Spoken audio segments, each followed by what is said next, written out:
Hello and welcome everyone to another episode. Yes, so I found out a few different things about this ship that apparently I don't know, I think it's haunted. I just don't know. It seems to me that this ship seemed like it isn't very stable anymore. Here, let me just show you real quick. Like, if I fire up the engines, I have no RCS left, by the way. Let me get this thing aligned to something first. Yeah, so this is my fix to not having any more RCS. Oh god. This is just intense. Let's see what way we're pointing. So yeah, no, it's been a little intense as far as getting this thing back and you know, doing all the other things. It's just insane. And by back, I mean to Kerbin! Yay! If you look at the orbit, I'll zoom out. Yes, we're in like an 18 million orbit almost. And, you know, I don't plan on changing that too much. But, yeah, no, this thing ended up, the return home was probably my greatest feat. My finest hour, I should say. I had to maneuver this ship with it being unstable for some strange reason, which I don't know if it still is. It's just gonna be the weirdest thing. I'm gonna fire the engines right now and see what happens. But the gimbaling wasn't working, nothing was working, everything was acting all funky. And it was, yeah, you can see right now it's heading off into that direction. So I was basically doing stuff like this where I was just shutting down one engine and just constantly shutting down and turning on the engines. I couldn't do in a perfect burn. I don't know what's wrong with this thing. I have no idea. Something tells me that it has something to possibly do with the lack of fuel in the front and the amount of weight in the back, and it's kind of pulling itself to wanting to do, like, you know, circles or something. I just don't know. But I will say that this design is still amazing. It's still awesome. It still works, and I still plan on using it. And wow, I actually pulled in that orbit a lot. And, you know, I'm thinking maybe to, I don't know, that kind of is scary too. An orbit that close, I have a potential of meeting up with our friend the Moon,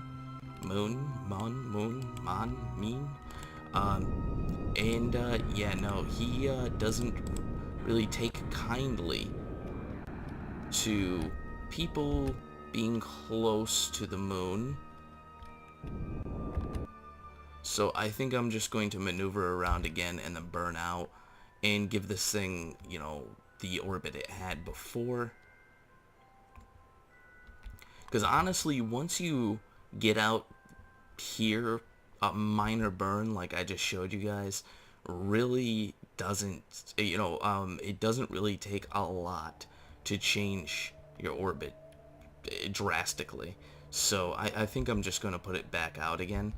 I did think about pulling it back in, but you know, if anything, I could pull it into like an orbit that's somewhat closer, but I think I like this orbit that it's at. And I think I just said orbit like 30 times. So, alright, that's good. Now I'm going to burn out again.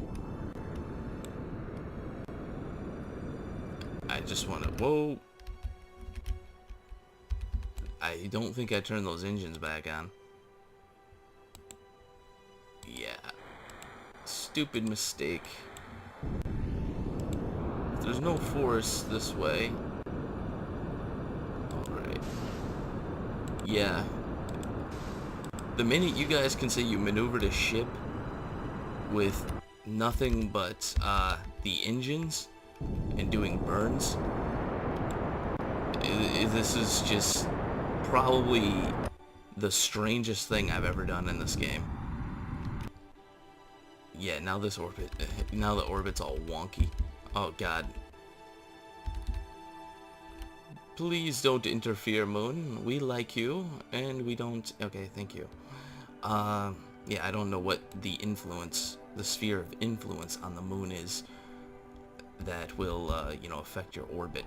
It would be cool to do the kind of the same thing I did with Kerbin and do one of those, but I'm sure it probably exceeds the point of, you know, which you end up getting tied up between Kerbin orbit and Minmus, or I mean, Minmus. Oh, yes, those are the landers and stuff. I should change the name on those to not confuse myself. I'm sure it gets tied up in the point where the orbits will conflict each other and all kinds of stuff.